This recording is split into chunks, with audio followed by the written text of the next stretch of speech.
Hey guys, Welsknight here, and welcome back to another episode from the Hermitcraft server.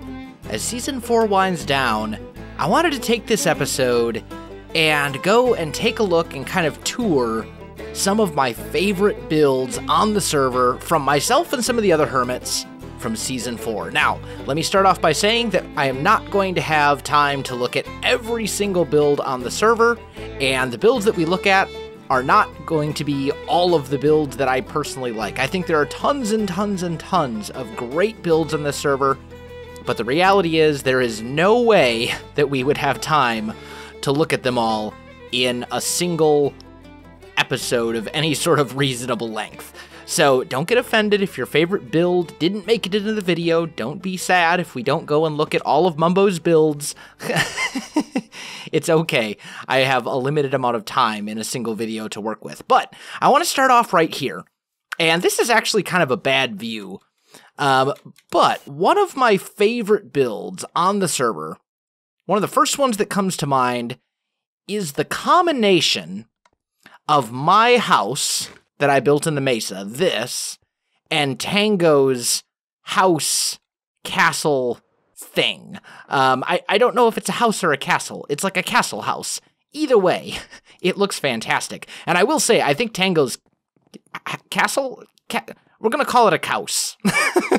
His couse, or his hassle, is significantly more interesting and detailed than my house here. But I think they are just similar enough in style that they look like they're meant to go together. And I really like that about these two builds. Like, if you look at it from here, there's a lot of the same kind of architectural styles going on between the two.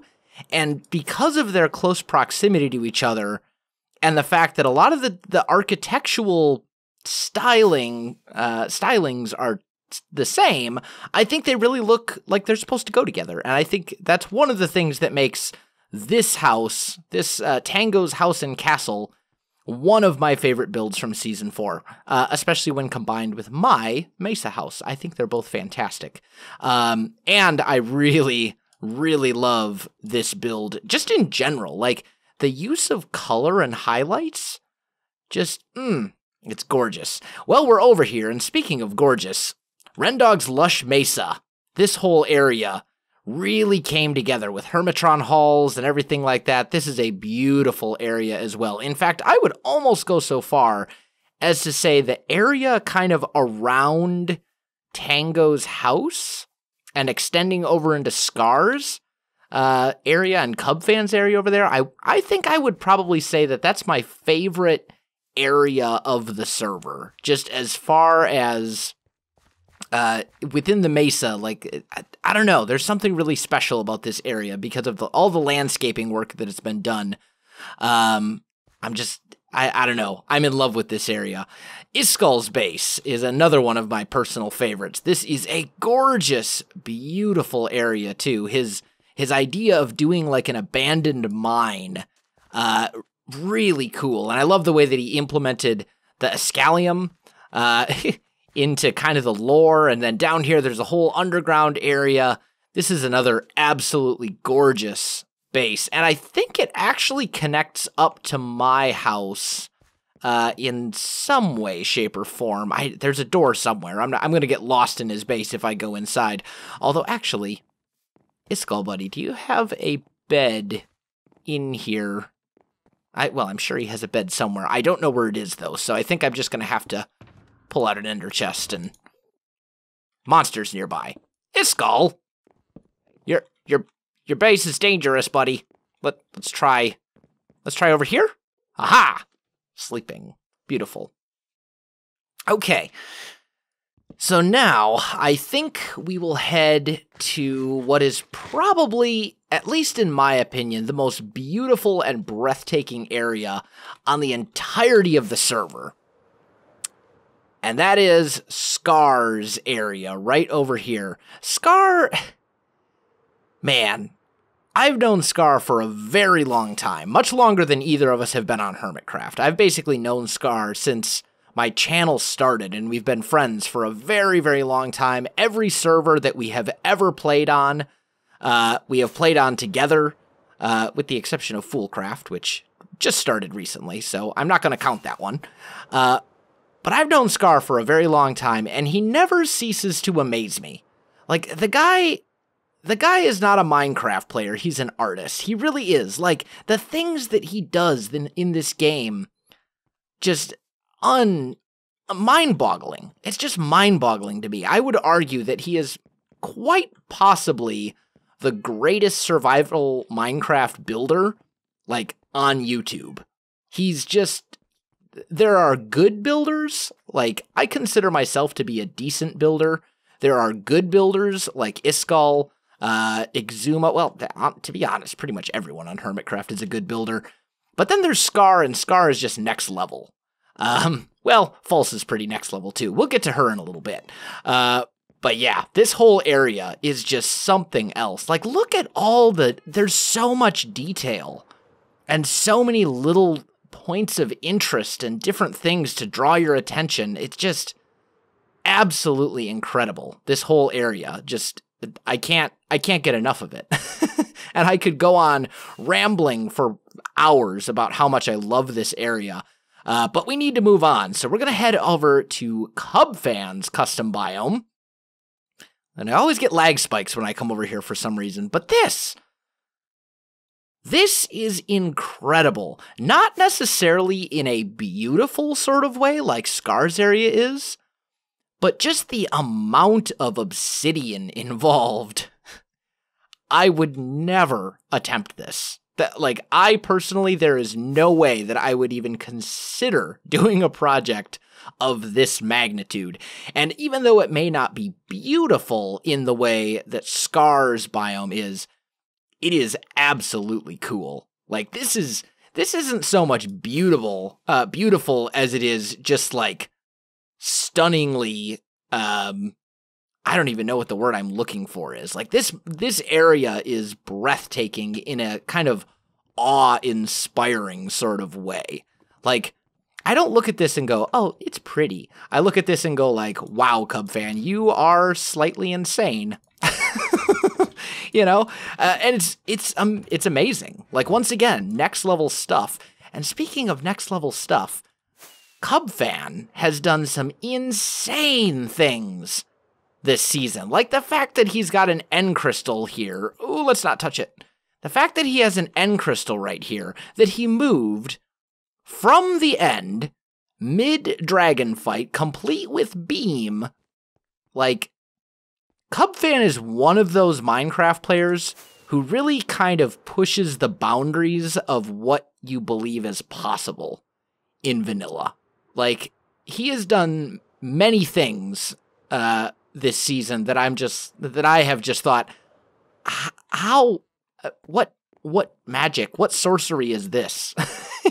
You know, yeah, Cubfan and Cubfan's area. I love all the variety in color in this area right here. This, I forget what he named this area, but, like, this whole area, there's just color everywhere, and it's very vibrant and very beautiful. I like it. I like it a lot. And then False with her giant jellyfish,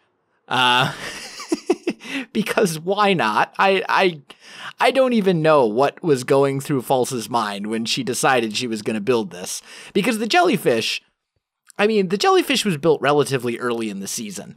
You know, I was building a house.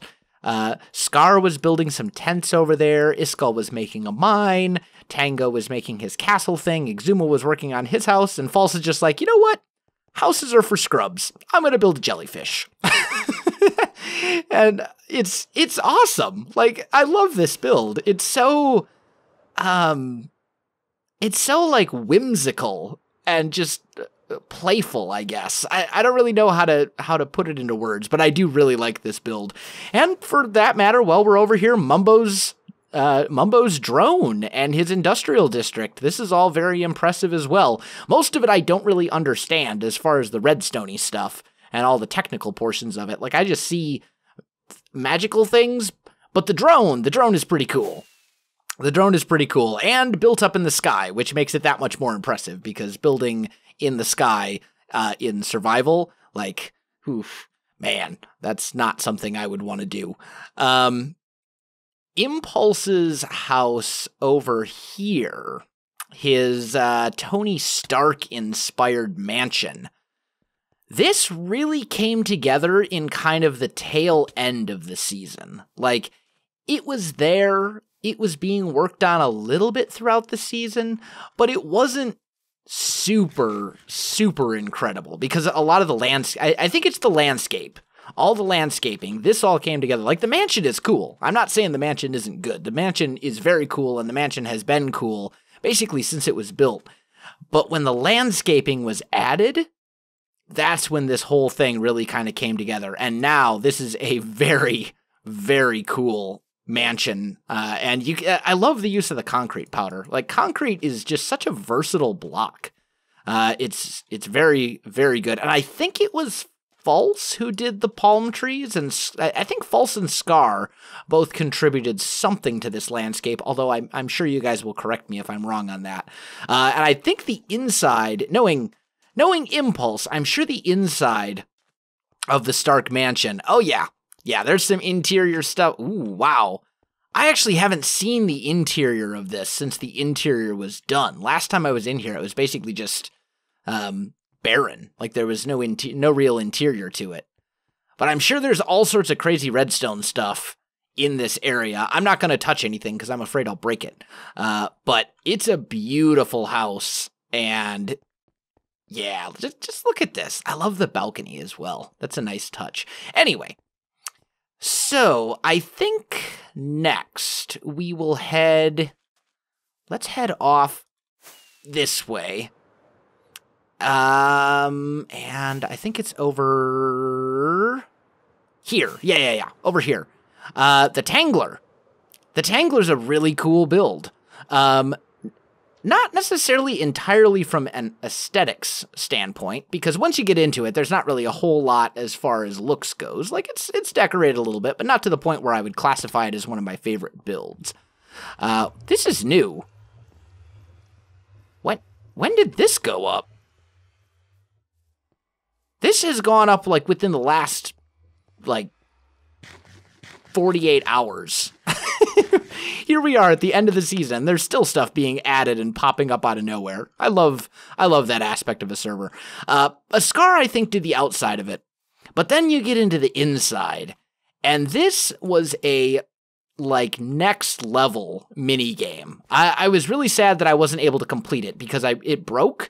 And I never got a chance to attempt it again.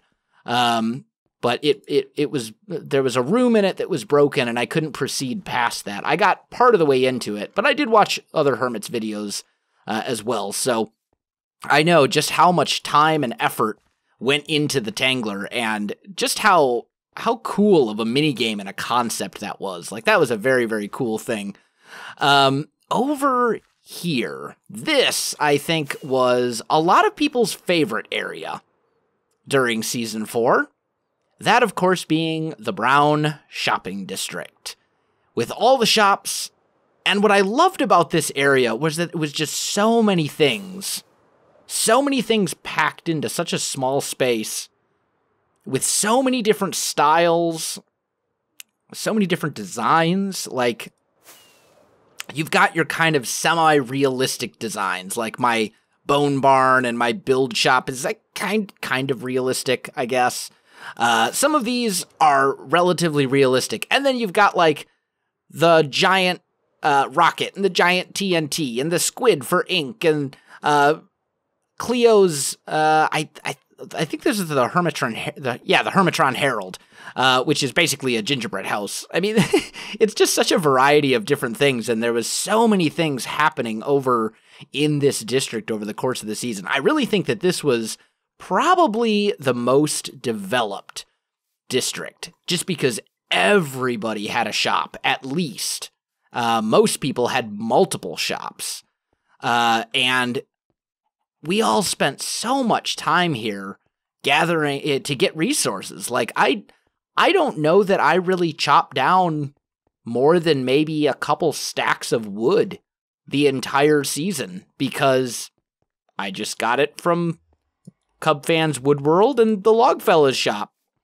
Or now it's the Log Mason's shop, or whatever. I mean, like, it was such a useful resource, especially for me, because last season, I was on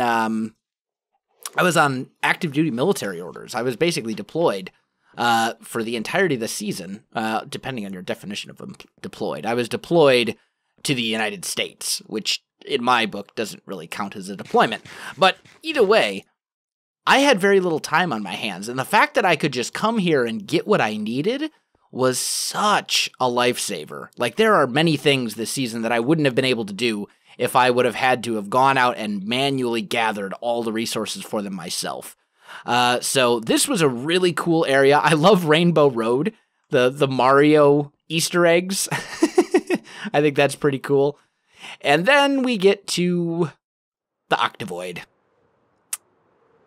which is pretty insane, to put it lightly. Like, this is the result of Xmas's episodes, and we're not going to go to the underneath because I'm not even sure how to get down there. I've seen it in videos, but this is just an incredible build, and it is the, I think it's definitely the patterned nature of the floor down there that really brings it all together. I also like the little guardians as well. But it's a very, very cool build. Like, it is pretty stunning for sure. My Elytra is almost gone. Almost. Not quite. Xmas's mansion over here, very cool as well. The fact that he did the whole thing with full blocks and got a really nice shape out of it is pretty impressive, honestly. That's hard to do. So I like that quite a lot. Scar's got some cool builds over there as well in the White District. The courthouse was very, very cool. And then there was Vintage Beef's Mars base, his moon base, or his what I don't even know what you would call it, but his base that was inspired by, I want to say he said it was inspired by not Falling Skies.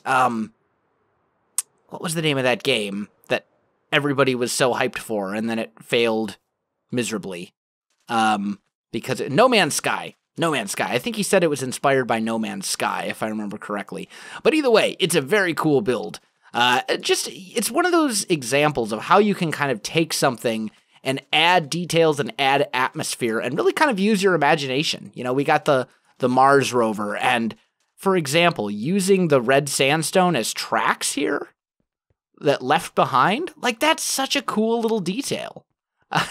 Simple, but very cool. Very cool for sure. Then there's the Christmas Village, which was basically done 99% on a live stream over the Christmas holidays that we did. We did a big Hermitcraft live stream event where a bunch of us streamed. I built that house, and I think I did some other stuff too. But for the most part, this was all built during a live stream, and it's a pretty cool area. Oh, and I did the Christmas tree. I built the Christmas tree as well. And I think Cubfan did the redstone. So you can see the redstone, like, lighting up. It looks pretty cool at night. This path, though, this was a project that I worked on kind of off and on throughout the season. It didn't really get finished, but then again, I figured kind of when I started it that it never was really going to be truly finished. Up there, we have like a monastery at the top of the hill, which I think is pretty cool. Man, my Elytra, poor Elytra, my Elytra is going to disappear, quite possibly, unless I get to the Ender pretty soon. But hey, the Ender is kind of on the list, so we should probably take a look at that. But if you follow the path, it'll take you through all sorts of kind of interesting little points, little different points of interest. So eventually you'll come to my Halloween build, which was like a haunted house, and there's some stuff going on in there. You go down farther, and you'll come to like kind of an overgrown house down there. Right here, there's a little pathway that leads up to this elven house. You can see off in the distance, we've got a gatehouse with some castle towers on it, which is pretty cool. I like that quite a lot. I mean, there's just so many little things along this path, little builds that you can stop at and kind of explore and take a peek at, and I think I'm really the only person who built anything out this way. I think everything, once you leave the Mesa on this road, basically everything you find over here is mine, if you follow this road. There's also a road, Joe Hill's also built out this way as well, but I don't think his roads are connected up to this main one. This is a recent addition. I think there's actually like a little pirate cave, like a smuggler's cave that we'll run into here pretty shortly. Oh, there's the Hobbit hole. I almost forgot about this. I did this with False. I built the Hobbit hole and then we did the interior of it together, which was pretty cool. It was fun to work with her. False and I don't really get a chance to do stuff together very often just because of time zones. So, yeah. I would have liked to build a few more things with False over the course of the season, but it just didn't work out because I was so busy with other things and time zones and all that kind of stuff. It gets in the way. But then, after you follow the road for a little while, you arrive at my crowning achievement for the season, the thing that I definitely spent the most time on overall, and that is the Dwarven Base. You can see it kind of off in the distance there. There's some defenses. There's the grand entrance. Here's that little smuggler's cave I was talking about. Can we elytra over there? Kind of, sort of. Yeah, here we go. Look at this entrance. It's very, very regal? I don't think regal's really the word I'm looking for, but it's definitely got a very high fantasy type element to it. And you walk in and you've got these details on the wall. We've got a giant hammer there. We've got a couple of dwarven heads with golden eyes, lava coming out. Which, one of the cool things about this base, and keep in mind, fire spread is not turned off on this server. But the vast majority of lighting in the Dwarven Base is done with lava, which I thought was really kind of a cool feature. You've got a little entranceway over here. This leads to some kind of housing areas, which I was going to expand on, but just never really did. Down here is my kind of main storage room, where I store the vast majority of my items. Over here, we've got some super smelters. Got a little path that leads up and out to the top of the mountain, with a secret entrance that Doc and Etho helped me build. Over here, we've got like a sugarcane and pumpkin/melon farm, which is fully automatic. That was a redstone thing that I did that I was very proud of, even though it's not exactly like super groundbreaking redstone stuff. It is for me. I am not a redstoner at all. And then our recent, this we did like, I want to say last episode, this little tunnel that leads to our beacon mine over there. We've got, a tap room with a bunch of kegs filled with dwarven beer, dwarven ale, and then a room for them all to enjoy it in. I mean, there's just so many areas in this base, and this was really the first build I think that I had ever done that was really intricately detailed. A lot of people would actually go so far as to say there are parts of this base that are over detailed. And I disagree. That's the style that I wanted. I wanted a style that was very, very detailed. Like look at these walls. And they look kind of busy for sure. Like there's a lot going on there, but there's enough consistency to it, I think, where it does come together, and I like it. There's a lot of different little details within these, but there's also some consistency to it, and that's what I think makes it work. We have an armory over here. We've got a little meeting room over here. And then we have the most inspiring part and most amazing part of the Dwarven Base, which is the throne room, which is totally courtesy of my good friend, Good Times with Scar, who I said, hey, can you help me with my throne room? I'd like it to be in a giant crystal cave. He said, yes. So he did. And it looks amazing. It's like incredibly amazing. I didn't do much with this room myself. I put in this walkway and the actual throne and a couple of these details behind, but all the really inspiring and super amazing parts of this throne room were Scar. The floors, I did do the pillars, I suppose. But this is just an incredible, room. This is without a doubt the highlight of the Dwarven Base. This is, if you can walk into this room and not and you don't think it's breathtaking, like, I think there's something legitimately wrong with you. It's a pretty amazing, it's definitely the coolest part of the Dwarven Base. But I do have a couple other things I want to, ow! What in the world? What just hit me? That was strange. Good job, zombie. Anyway, I have a couple other things I want to go look at, so let me head off, and I'll meet you there. So, this nether tunnel. I really like this nether tunnel quite a lot. This is the nether tunnel that leads to my Dwarven base. I think it's super cool. But the nether hub is one of my favorite builds from Season 4, for sure. I think this was Tango Tech almost entirely. I'm sure Impulse probably helped a little bit, and there were probably a couple other people who did a little bit of helping too. But this was mostly Tango. And it's awesome. And this is also a scale map of the Mesa, which is pretty cool. So, very cool idea for a nether hub. And I wish I had time to look at everybody's nether tunnels, because there's some really cool ones, but unfortunately I don't. I don't have that kind of time, so there will be a world download that you'll get to see.